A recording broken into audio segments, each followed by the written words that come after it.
नमस्कार, नमो नारायण। म डिल्लीराम जोशी। पछिल्लो समय जेनजी आन्दोलनपछि का पुराना नेता, नयाँ नेता, हाम्रा देशका सम्पूर्ण नेताहरूमा समर्पण, देश प्रेमीमा समर्पण, एउटा कविता असाध्यै मन परेको मेरो आदरणीय कवि नवराज लम्साल जीको एउटा कविता एकदमै मन परेको कविता सुनाउन गइरहेको छु। यो कविता नवराज लम्साल, कवि डाक्टर नवराज लम्सालले लेख्नुभएको यो कविता तपाईहरुमा समर्पण। जेनजी आन्दोलन पछिका जेनजी नेताहरू या हाम्रा पुराना नेताद्वयहरूमा समर्पण गर्न चाहन्छु। कविता यसरी सुरु हुन्छ।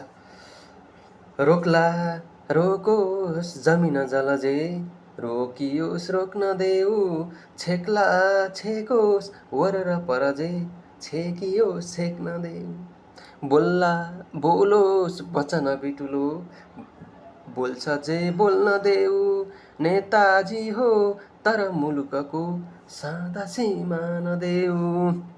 छिद्र खोज्दै मधुर लयको, छिद्र ताकेर भद्र भन्ला आओ, सहज सुखले जान दिन्छौ समुद्र।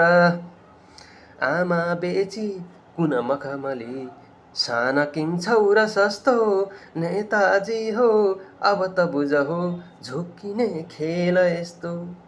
काला पानी कलकल नदी, कलकलाई बगे हो, टिस्टा खोला सलसल सधैँ सलबलाई बगे हो।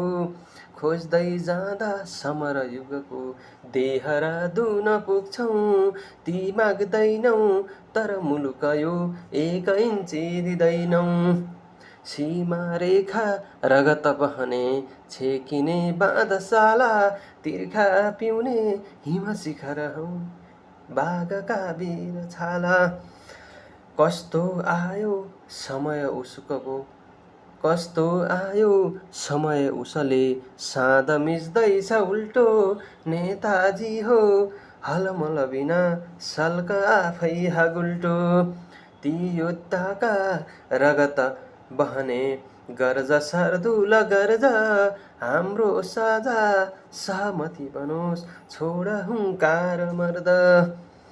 जागा हो सकल दुनिया साथमा छन् तयार, नेताजी हो हरदम